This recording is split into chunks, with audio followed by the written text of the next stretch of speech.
What's shaking? Hey, I'm Rick Jordan, and today we're going all in.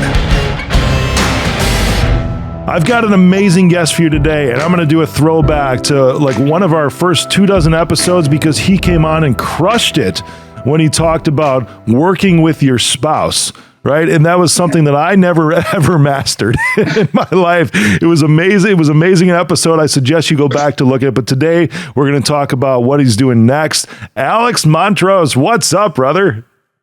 How you doing, brother? Thank you for having me on again. I appreciate it. I know it's been quite some time, at least since the podcast, but we've had some run-ins at some events and stuff. And we have, I know that one Funnel Hacking Live coming up here in the next few weeks, which I'm ecstatic about. Both Lisa and I are really excited to get together again and hang out and just kind of, kind of soak it all in. And it's always a great event at Funnel Hacking Live. So we're excited about that. It sure is. And that's where we keep educating ourselves too, right? As entrepreneurs and getting around like minds. I love it. But that's where we reconnected last year. Yeah. Was it Funnel Hacking Live? I know, man. I remember seeing you and I'm like, hold on, is that Rick? And I was like, I don't know if I should go up to him. And sure enough, man, because for a minute there, I was like, I know that face. And then I love, I think the black shirt and just kind of the branding that you kind of built for yourself, man. I've actually, now I'm wearing a black shirt. That's awesome. Just for this podcast for you, man. So. Thank you. I appreciate that. That's input. That's something that my team moved me into because there was a reason for the way that I used to dress. And then there's a reason for the way that I dress now. A lot of it's been intentional before because I used to wear a lot of Robert Graham shirts, like really bright, colorful all over the place. Yeah. Right. But that was a lot of I used to be really fat, years back. And I don't think we ever got into that, but then it's like I dropped all the weight. I could wear this stuff. I dropped like 90 pounds, right? And then I put another 20 on in muscle, but I wore those clothes because it's like, that's really who I was inside, but I could never get out because I couldn't wear the clothes that I ever thought could make me look good. So I used those. And now, because that was so complex and packing and everything. And now with taking a tech company public, it's like, this is the brand. It's so easier because time is not on my side ever now, and it's like wasting thought. It's like you look at Steve Jobs, the black turtleneck all the time, the way all these execs dress. Even like John Ledger from T-Mobile, right? We know him from up in Bellevue when we were up there. Yeah. He was always in magenta and black. But it's like there's a lot less mental bandwidth that you have to put forward something that doesn't really matter, that you can look really good and it becomes part of your brand. It's beautiful. 100%. And then packing is a lot easier too, man. You just throw some crap in your suitcase and you're good to go. But dude, go ahead. Yeah. You can never own too much black. That's Lisa and I have that literally in our bathroom it's a kind of like a little picture frame deal. Because Lisa and I, we've kind of transitioned over the last couple of years of going down that route of minimizing decisions, especially when it comes to getting dressed in the mornings. And just get to work and get productive, so I feel you on that. It's been actually a huge shift in getting things done. And you don't think of it as being a big deal of like, well, it's just getting dressed, but it's just one less decision you have to make in the morning just to get going. So we're following suit, man. It's good stuff. Dude, I hope everybody who's listening picks up on that, right? Because that's like gold right there that we're talking about for real, but you phrased it so eloquently as minimizing those decisions. And I'll say those decisions because they're the ones that really don't matter much to what you said that take away from your productivity. Who cares? As long as you look like you take care of yourself, you're fit, you go after stuff, then you're fine. Just do it, right? And it becomes part of your brand. I've had it's a little different these days, right? Because when you first came on with the show 3.5 years ago, something like that. Now, within the first 24 episodes, now we're pushing 300 episodes, and it's just insane because we've gone from when you were here, it was like we launched and we hit like 7 countries, right? And now we're in over 50 countries, and we're top 2% in the world, which I'm so grateful for. But part of that brand transition was what you were saying too. And this is not me pumping this is just fact. Like you were able to notice me and what I wear just because it's a decision that I was able to minimize, and then something that's recognizable too. I had someone, this part was funny. I had one person at an event that I was speaking at. This was last year in October. Like when I was coming down an escalator and he looks up, he's like, Grant Cardone. It's like, no. It's like, no. That's you're Rick Jordan. You're the guy with the podcast. That's awesome. I know. It's like, it's a good. It might be I don't know. It depends on who you ask. It could be a compliment or not. But I know. Would take it as a compliment. Exactly. It's like I need to get a selfie and send this to my son. I'm like, go for it, bro. That's all good. That's awesome. But they're recognizable factor, no matter how big you want to play or how boutique you want to stay. Whoa. Did you hear that? All right. Wow. Sometimes I like it. I make myself like, how big you want to play or how boutique you want to stay. Either way, you still need a brand. You got to copyright that. I'm going to. That saying, man, right away. Oh, man. Oh, speaking about going big, right? And then go transitioning and all that. A few years ago, I think you're still with them a little bit in like a part of an exit with Montros, right? And you sold. And you were crushing it back then. I'm sure you're still crushing it now. Before we go into the stuff you're doing currently, which stick around because we're going to talk about dads and intentional fathering, right? Is that a good way to put it? Yeah. Yeah, exactly. 100%. Awesome. So this is something that you were able to do, obviously, have a good working relationship with your spouse, but you exited. Why did you choose to exit? And why did you choose the moment, that timing when you exited? Yeah, it's man, it was definitely not. It wasn't easy for a lot of reasons, but when we started our company back in 2016, some of the genesis of why we did it. This is the backstory. Was just to make enough money to remodel our house, and what turned into a remodel project became a company, right? With employees and all that. Lisa and I look back, we're like, this is crazy. Like a year in, 2 years in, we're like, what? This was just to take care of the remodel. We were just going to make a couple of extra dollars on the side. And then we realized, we actually landed on something here that's pretty significant. There's a market need and let's just keep pushing. So we always had an exit and plan in as part of the plan. We did have a 5-year window. I think there was a few moments where we were like, well, could we keep going, make it, maybe another additional 5-10 years, keep building up. And I think, when the pandemic hit, it was a real estate services company. Real estate went crazy and it was just, we were out really on the uptick of things. Right. So, we had hit our 5-year mark. And we were just considering, is this, we're like hitting literally on, it was almost to the date. And when we started kind of negotiations on that, we were thinking, wow, I can't believe how everything had just lined up to just happen around this time frame.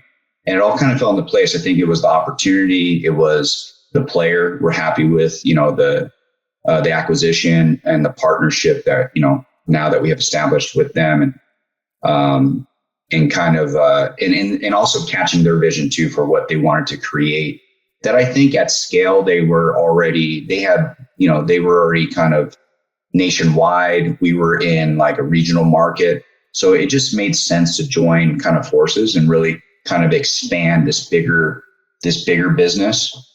So I think everything just lined up for the opportunity. And the good news is that, I heard this the other day, like, you should sell when you don't have to sell and buy when others are desperate and they need to sell. And we were in this opportunity where we didn't have to sell. We were in a perfect position. Revenue was going up, profitability, all that. And looking back, we don't regret it. We felt like we made the right decision. And so here we are now. We're almost 2 years in, give or take, I think. About a year and a half. So we're working with the firm that acquired us and helping that business scale and being part of their team. And it's been good. It's been a good ride, and we're excited that we made that decision. That's awesome, man. I appreciate you saying that you're still with them at this point, because that's something that, as I'm acquiring, it's interesting for those who want to completely exit. Some sellers, and this is important, when you build it to sell, which I've said this before, regardless of whether you actually want to sell or not, you should still build it as if you are going to sell. Yes. It'll help you maintain your profitability numbers that you need to actually have a good lifestyle, and even more so ensure that you're taking out of the business as an owner what you're supposed to, rather than Correct. sacrificing your own income for the betterment of whatever other stupid crap you could think of. Because the reason why you build the company to begin with is to take care first and foremost of yourself. Of course, your other people that work for you and all of that, but absolutely, you shouldn't sacrifice your own lifestyle, your own needs, your own expenses just because you're trying to make something work long term and settle, right? Yeah. But then afterwards, when you do that, you're building it to sell, but there is an integration period that's so important, Yes. and you have to understand that you will be there. As the seller, you will be there. You have to be there for that integration period, unless you're being picked up by some large private equity firm or something like that, and you are completely replaceable as an owner. But typically, you've got those relationships with the clients, with the vendors, everything else that has to be shifted over to the new ownership. Yeah, it's important. Yeah, and that's probably the most challenging is integration. Just because, you're trying to maintain relationships with your clients, your customers that you're bringing over, they've, for years have come to trust your organization, your business, your personal relationships. And then all of a sudden you show up one day and you're like, hey, by the way, we sold and we're still here. Yeah. However, there's a new process, there's new systems, and, there's this, you got to kind of calculate, there's going to be some churn. There's going to be clients that are, they only wanted to work with you. They're not, they're not really going to be happy about this transition. So the integration period is definitely challenging. I think we did pretty well though. When we look back at like even our churn of clients, our ability to really get them on board, move them forward into this new world with this new organization, knowing that we were there to hold their hand along the way. Lisa and I think we did, along with our team. I really want to thank all of our team members that were part of that process. I think we made it really seamless, and within, I think it was within 5-6 months we were there. So, so that actually, but I've heard other stories where integration is, it can go really bad, and not work out well. I think having a good game plan in place is key at the very beginning for that. Right on. There's a few key things as we end this segment today with the show is on selling, right? On ending up exiting your business. One, you made intention to do so, right? As we talked about. I love that you said that, your 5-year mark, it almost ended up to the exact day, right? Because there's something...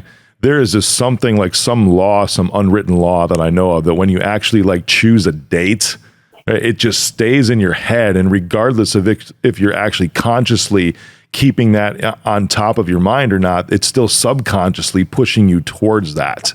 It's something that everybody should do. I've heard it called, just goal setting, a date setting, somebody called it quantum date setting, whatever it is, but it's just putting something out there saying, by this date, I will do this. And if you write it down somewhere, it's almost like you etch it in stone, right? You can't change it, and then you just push towards that. It's phenomenal. The other thing is that integration is essential. Make sure that you will be sticking around for that. And third, I love how you were talking about the timing on all these things, on how you constantly evaluated whether it was the right time or not throughout the course of that 5 years. Just phenomenal, man. It's something that you actively put intention into. Sweet, brother. I mean, as exciting as that stuff is, what you're moving to now is even more exciting, right? I can tell. I mean, you're just smiling huge because this is. You can tell this is your heart, brother. This is why I'm like, you got to come back on. You got to come back on and talk about this. Intentional fathering. I don't know if that's what you called it, but that's what I picked it up as. Tell me about this project, man. Yeah, I'm right now. The idea is really coming from a place of a servant's heart towards just men and fathers. Over the last probably decade, when I was back in my corporate world days, and I would deal with colleagues that were working 80 hours a week, flying from staying in God knows what city and state, and just doing the work and really missing out on their family and their kids, all to chase another dollar, and then through that process, and then even at Montros, where our culture was really established around family. We wanted everybody, to really understand that, look, we had a family of 5 kids. We're here to, first and foremost, make sure that the health of the family is a priority, number one, and then everything else follows. And so we really kind of ingrained that into the DNA of our culture with all of our employees. There was never any issues around, if somebody really needed to take that time or focus on their family. We always promoted that. And then now, still kind of get some of that, those engagements from a work perspective, but even externally, my neighbors, church, different kind of groups that I'm part of, the content I've been pushing out is really there to just, provide some guidance on, look, what we did, Lisa and I, was very hard to build a company and not go through a divorce. Okay. Yeah. So just really, plain and simple. I think the stats are high. I don't have the numbers right now for me, but couples that go into that relationship at the very, tend to have a higher divorce rate. So we knew what we were getting ourselves into. And what we focused on at the very beginning, we put some non-negotiables in place. When we said, okay, when we build this company, here's the non-negotiables. One, if we ever felt that the business was encroaching on our marriage to the point of a divorce, we were going to cut the business. Literally, it didn't matter how much money it was making, we're done. And so that non-negotiable became concrete. And it really guided us on a lot of our decisions, where when we would check in, we would validate, where are we at right now? Are we on the brink? Because there was long nights of, blood, sweat, and tears for the, and as the saying goes, right? So, but through that process, I also realized I had to also step up as a father to be more intentional with the time that I did have, and not take for granted the time that my kids, the time that they had, whether it was extracurricular activities at home, engaging with them at home, doing family meetings, which right now I'm really pushing the idea of like having a family meeting. And so through those years, it was kind of building up that muscle of intentionality, because I do believe it's a muscle. A lot of us can be intentional for a day, maybe 2, maybe a week. And before you know it, life hits, and then you're back to being zoned in on, it's important, work stuff, whatever else is like priority. It's important, but there's collateral damage that comes in, and that's the family. So minimizing that collateral damage with intentionality is what I'm trying to help fathers right now with. And I started off helping really the blended family kind of community, just through, again, just this free content stuff out there, just pushing the message of, how to engage within a blended family. And then now I'm kind of transitioning into more of a leadership, father, intentional way of kind of living, so that you can not only thrive at home, but also thrive in business. That's awesome, man. I like how you put boundaries around things when it came to your relationship, because clearly that was intentional, very clearly, that you were ready to cut anything else, right? And that's what you went into it at, is saying that this is the priority for us. And money's money, man. I say it all the time, is that money is really just a tool. And there's so much of it that's available out there. Even in the midst of a capital raise right now, it seems like there's so many places that you can just like unturn stones, and there it is. And it's always going to be abundant, because there's so much of it that exists, as long as you're looking for it, and as long as you place it in the right priority slot in your life, right? And when I say that, it's not, like you said, work's a priority, you dive into that stuff, but still money as a whole for me is very much a support mechanism rather than a priority of itself. Like money can support building a strong family. Money can support building a huge business. Money can support building a good relationship. And it comes in a place to kind of surround those things and just lift it up, rather than something that becomes something that squishes it down. I really appreciate that, especially from a father perspective, right? Because if we go back to, if you like traditional roles, which is not really the case anymore in society, right? Because almost every home is a dual income home.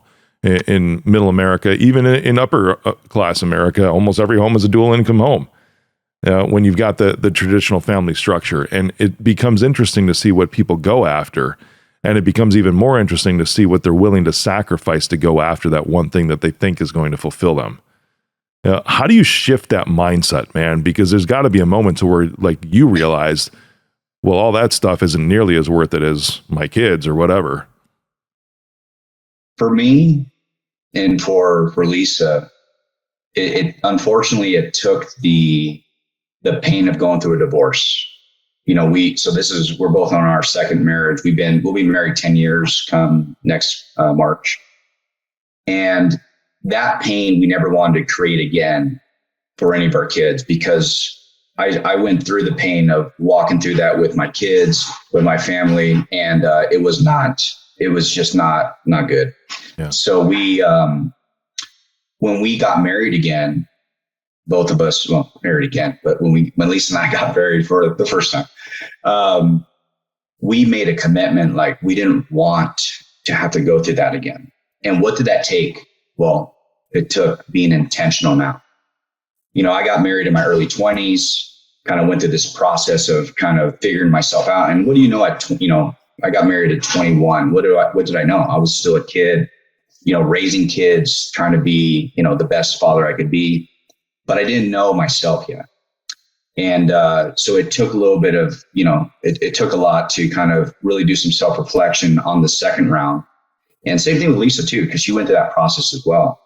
And so when we committed to that, we said, okay, one, pain was like the driver.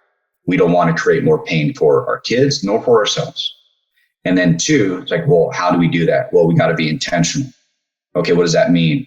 Boundaries, values, principles that we're going to live by, and how we're going to also raise our kids by.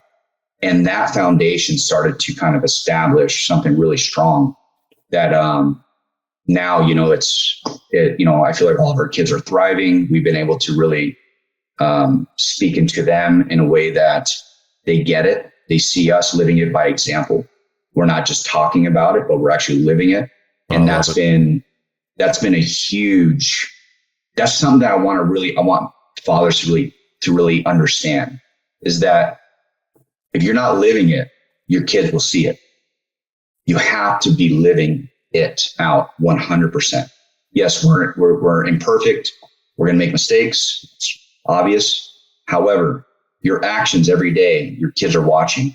And if you're going to build a legacy, you got to set the tone and the example of what that's going to look like, so that they have shoulders that they can then climb upon and keep building upon that foundation, generation over generation, really build a legacy. Yeah. So once you have that awareness to where you're like, wow, I'm really not putting a lot of intentionality into things, what's the first step? Because I mean, there's a lot that are probably listening that are not at the point of a divorce yet, right? But they could be seeing that in their future, right? Just because of where things, if they're really real with themselves, right? Yeah. Yeah. And I would think almost any entrepreneur could look themselves in the mirror and be really real with themselves and think that could be a possibility, unless there's intentionality that you're talking about here. Once they have that awareness, right, and actually accept that that's truth, what's the first step that they need to take? Man, I think actually they need to sit down and have an honest conversation with their spouse about where they're at from that perspective of the awareness that's been now, and that enlightenment, whatever that is. Because if it stays within, you're both still on two different pages as a marriage, right? As a husband and wife. That's huge. Yep. So you got to have that open communication. And sometimes it's uncomfortable and it's scary, sometimes you think like, oh, things are good. Well, but under the surface, things are not good. Yeah. You gotta face your own faults, right? Because almost the stuff that you get upset about with the person you're in a relationship with are really like a projection of the things you're upset with yourself about. Yes. So that conversation is tough, man. For sure it is. It's tough. And So you got to face yourself. You got to be honest with yourself. But that's the start, I think, is having that honest, open conversation about, I've not been living up to the man that I need to be for my family, the husband I need to be for you. And therefore, these are the things that now you know what the journey that I'm about to take us on, as well as the work that I'm going to do on myself. Because then that's when the work begins, and that's where I talked about like earlier, intentionality. It's easy to do it it's like working out. You work out for a day, easy. But do that for a year and do it for 2 years, 5, 10. It's a habit, right? So understanding that it's going to be a journey and sticking and being consistent, then you start to see, I think, a thriving life start to unfold little by little, because your wife and your kids are now being led by action, not just by some empty words because you felt bad or you had some worldly remorse for something, that you got upset about or whatever the case is, but you didn't really want to change. That's gold, man. I'm going to end it with this question here today, because transitioning into something that people can actually take action on. You mentioned this briefly, a family meeting, right? And I've even seen your content, right? And I've seen you guys all sitting around the table in the midst of one of your family meetings. I think you call them a family huddle, right? In your content. Yeah. I've been vacillating terms because I think family huddle but I want you to, I love where we're going right now. So I'll let you finish, because I really want to dive into this piece right now. Please do. Tell me the structure that you follow, what the benefits are, all of that, man. Just an overview that people can maybe take some action on today. Yeah. So it's interesting. So the family meeting, we've been doing it for years within our home. We haven't always been consistent. We struggled with challenges of an agenda. How do you do an agenda for a family meeting? When you got little toddlers and you got kids and they're running around, how do you keep them engaged? How do you make sure that you have a focused time to where you're going to get things done that matter to the family? And how do you stay consistent? And through the years, we've had ups and downs of this, of really hitting it, really good and doing all the right things and really seeing progress. And then we let things waver and lack of consistency. And it all kind of stemmed from a lack of structure, a lack of having something that is going to be, scheduled, concrete, and really just getting started at the end of the day. So through the years, I've had this idea. I'm like, gosh, there's a lot of planners out there. There's a lot of planners out there that talk about productivity planners, you name it. I mean, there's all sorts of planners, but I haven't found one that's dedicated to a family meeting. So Lisa and I were like, all right, let's do this to help families out and try to help them kind of get some structure, give them some instruction on how to do a family meeting, and then launch, right? So over the last few months, we've been working on a family planner. We have, I'm not going to promote it here, but I'm not promoting it. I'm just kind of showing it to the group here. But the whole idea around this is this: how many meetings are you having on any corporate week, right? I have a hate relationship with Zoom. Yeah. Yep. And so I feel like the enemy of a family meeting is this idea that you're going to compartmentalize it as if it was a corporate meeting. Who wants to do another corporate meeting?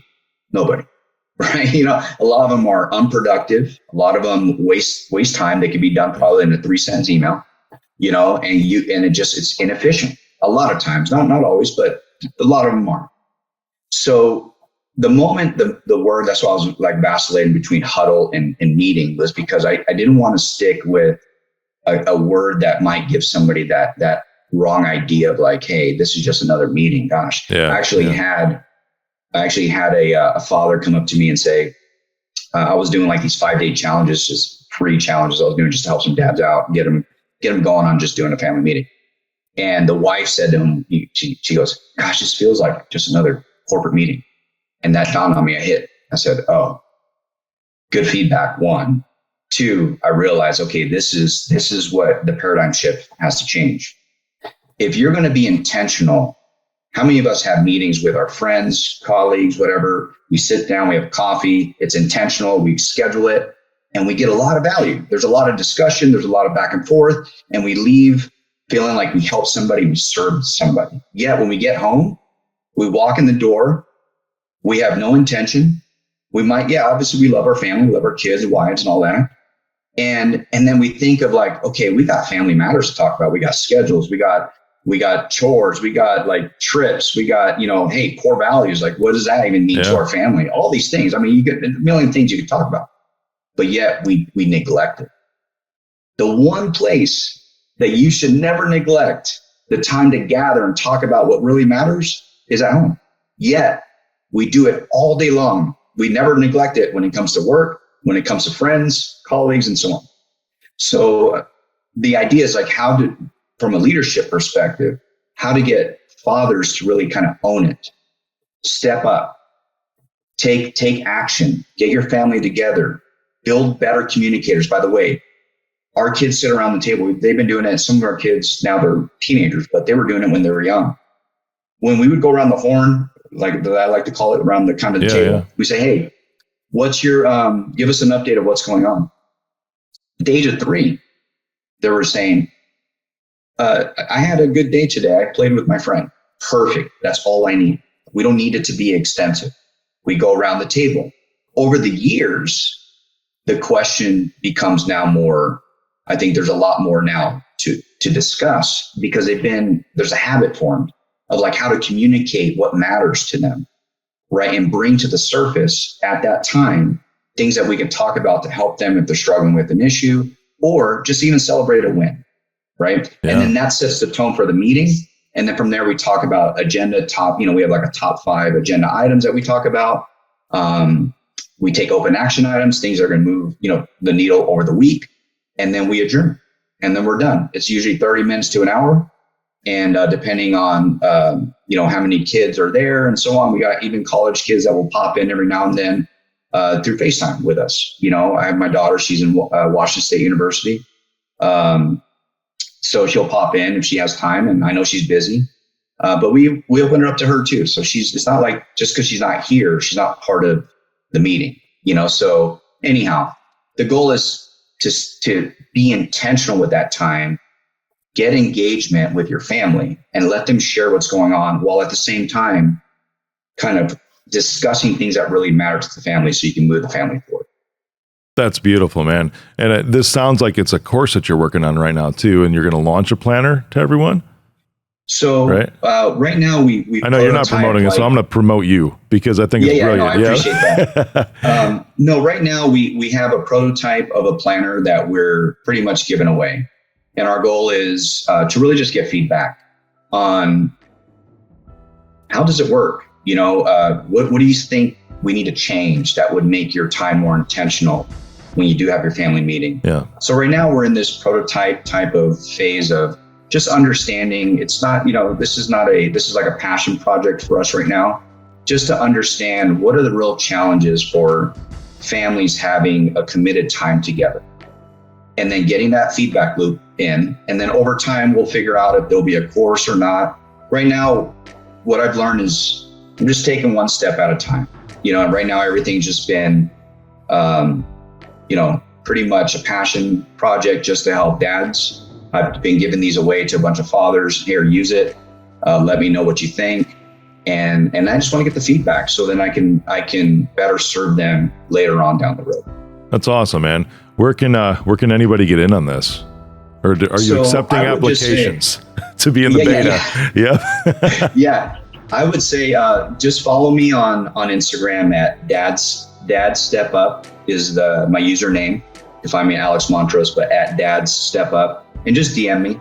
It's a simple DM, and I can then talk through it, send you a copy, and then just use it. All I ask is that if I give it to you, just use it. I'm not making money on this. There's nothing. I just need people using it, and then I just want to hear how it's changing the dynamic of how they're engaging with their family consistently with intention. That's beautiful. Week over week, because it can't be like you do it 1 week and then you take 3 weeks off. Like, this thing has to be consistently done to where you're communicating on a consistent basis with your family on things that really matter. That's a fantastic offer. Everyone, I hope you're listening, because this is a golden opportunity that really has the potential to change your family dynamic and change your life. I've known Alex for a long time. He's an amazing dude. And when it comes to your family, dude, you are all in. Dude, thanks for coming on today, man. Yes. Thank you. I appreciate it. Thanks, Rick.